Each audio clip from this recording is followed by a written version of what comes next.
She asked me why I was sitting there alone, and I told her everything, and she was shocked after looking at the condition of my practical record book that was patched up. By then, the bell had rung and it was the time for our exam. I remember Adi came, looked at me, but didn't say anything to me, but told Sona that it's time for the exam.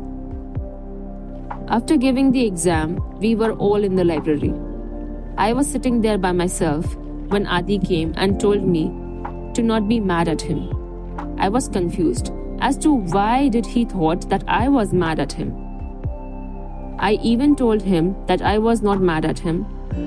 Then he opened his Instagram, on which he had more followers than me. And for some reason he was flexing it off to me that he has more followers than me, as if trying to make some point, as if he was trying to one-up me. Being Adi's close friend, I knew that he assumed stuff very easily. He must have wrongfully assumed that I was mad at him and got offended that his book got checked and not mine. He probably jumped to the conclusion that I was upset with him, without actually verifying it. Instead of just asking me directly, he tried to win some imaginary competition by showing off his followers, as if that would somehow shift the power dynamic in his favor, which was a cheap behavior, by the way. Next, it was time for Pramila ma'am's subject practical record book to be checked. Unlike Renuka ma'am, Pramila ma'am thoroughly checked my book. However, something definitely felt off. Like there had been some behind-the-scenes discussion between Renuka ma'am and the HOD. It felt like she had specifically complained about me.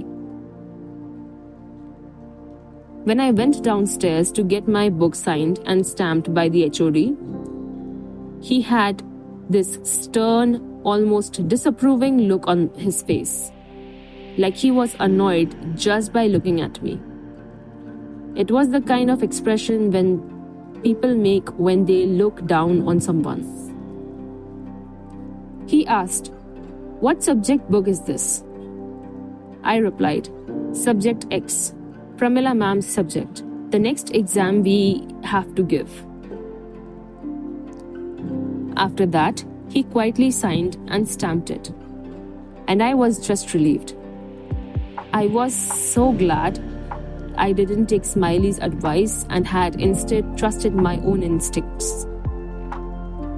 It felt like I had dodged a bullet.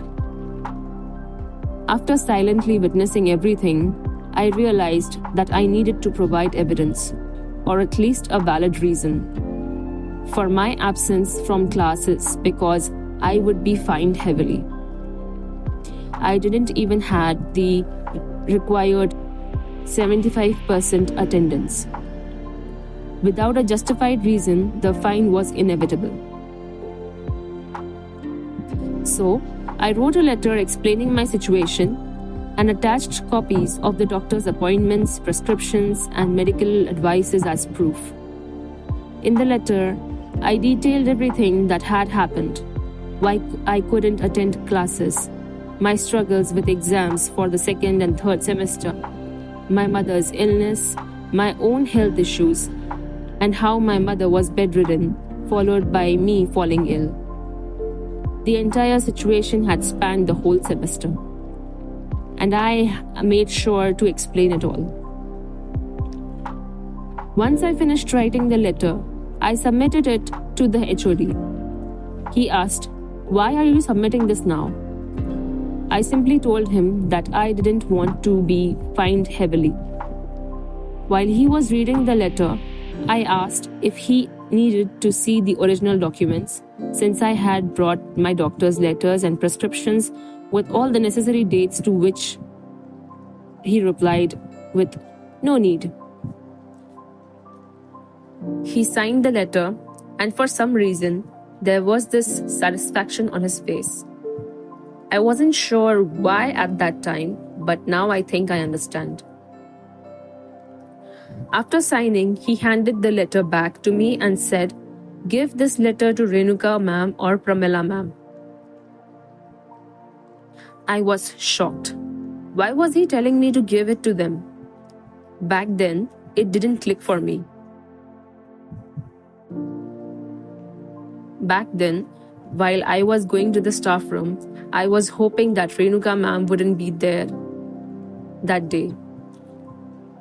Unfortunately, Pramila ma'am was absent and Renuka ma'am was present. When I gave her the letter and mentioned that the HOD had asked me to submit it to her, I noticed an immediate shift in her expression. There was an uneasiness on her face. She then started asking pointless questions. Things she already knew the answers to, like what happened, why, or how many subjects I had backlogs in. I don't remember exactly what she asked, but it felt as if she wanted to confirm everything from me directly for some reason.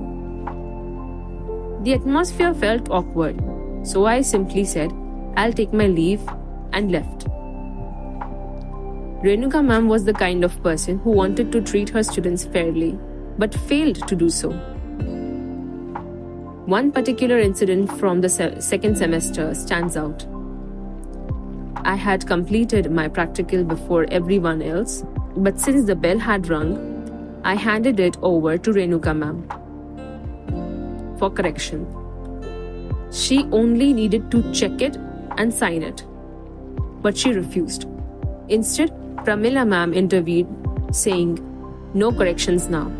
Pack your bags and go to the class. It's my lecture now." I accepted it and left. However, right after me, another classmate submitted their practical, and Renuka ma'am checked and signed it without hesitation. This was extremely frustrating because she had refused to check mine, but readily checked someone else's. I was obviously upset and as a result chose to not attend her lectures for the 3 days. On the 4th day, when I finally attended her practical class, she asked me in front of the entire class, "QQ, why didn't you had attended any of my lectures from the past 3 days?" I simply told her that I was not well. If she truly cared, she would have asked me privately, not in front of the entire class. Her behavior was quite frustrating. This pattern of treatment continued in the 3rd semester. I have explained in another video that I didn't choose elective A, which also happened to be her subject in the 4th semester, not because of her personally, but because I was more interested in elective B. However, she took it personally and started treating me poorly. I've discussed the situation in detail in that video. After that, we had seminars and competitions aimed at improving our PowerPoint presentation skills, and each student was assigned a mentor. Pramila ma'am was assigned as my mentor. Initially, she helped me, but later she stopped. She would make excuses, saying she was busy, had a class, or something similar. This happened 3 to 4 times. On one occasion, she refused to help me, claiming she had some work to do. But shortly after, another classmate, who was also assigned to her, approached her and she willingly helped her. It felt like unfair treatment again. I don't know if she realized it or not. I'd like to think so that she didn't do it on purpose. The treatment was unfair.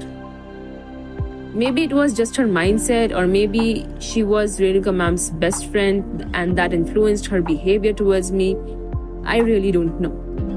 It could have been unconscious or it could have been intentional, but it happened nonetheless.